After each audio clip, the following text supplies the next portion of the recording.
നമ്മെ പുതിയ ലോകത്തേക്ക് ആനയിക്കാനും നമ്മുടെ അറിവിനെ വികസിപ്പിക്കാനും നമ്മുടെ ജീവിതത്തെ നവീകരിക്കാനും കഴിയുന്ന ഒരു മാന്ത്രിക ശക്തിയെക്കുറിച്ചാണ് ഞാൻ സംസാരിക്കുന്നത്. എല്ലാവർക്കും പ്രാപ്യമായ എന്നാൽ പലപ്പോഴും അവഗണിക്കപ്പെടുന്ന ഒരു മഹാശക്തിയാണ് വായന. സൃഷ്ടികളിൽ ഉന്നതനാണ് മനുഷ്യൻ. ഭൂമിയിലുള്ള ജീവജാലങ്ങളിൽ നിന്ന് മനുഷ്യനെ വ്യത്യസ്തനാക്കുന്നത് അറിവും വിവേകവും കൊണ്ടാണ്.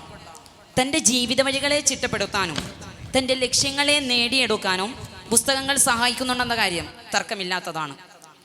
അറിവിൻ്റെയും വിദ്യയുടെയും മഹത്വമേറെ ഉദ്ഘോഷിച്ച മതമാണ് ഇസ്ലാം. ഖുർആനിൽ ഏറ്റവും മൗലികവും പ്രദവുമായ വാക്യമാണ് ഇഖ്റ.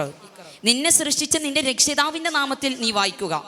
കേവലാർത്ഥത്തിൽ ഒരു വേദഗ്രന്ഥം വായിച്ചു തുടങ്ങുമ്പോൾ പുലർത്തേണ്ട അടിസ്ഥാന ബോധത്തെ മാത്രമല്ല ദൈവനാമത്തിലെ ആരംഭം കൊണ്ട് ഉദ്ദേശിക്കുന്നത്, മറിച്ച് വായനയോളം വിശാലമായ വലിയൊരു സാധ്യതകളിലേക്കാണ് വായന നമ്മുടെ ബാധ്യതയാണെന്ന ബോധം പകർന്നു തരികയും ചെയ്യുകയാണ് പരിശുദ്ധ ഖുർആൻ.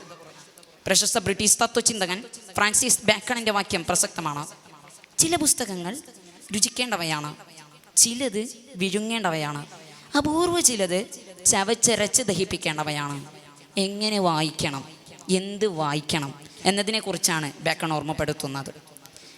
അറിവിൻ്റെ, നന്മയുടെ, നീതിയുടെ, ധാർമ്മിക മൂല്യങ്ങൾ ഉയർത്തിപ്പിടിക്കുന്ന പുസ്തകങ്ങൾ ഭാവിയിലെ വെളിച്ചങ്ങളാണ്.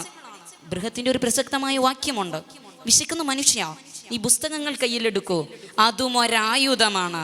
വായനയുടെ രാഷ്ട്രീയമാണ് ബൃഹത്ത് നമ്മെ ഓർമ്മപ്പെടുത്തുന്നത്.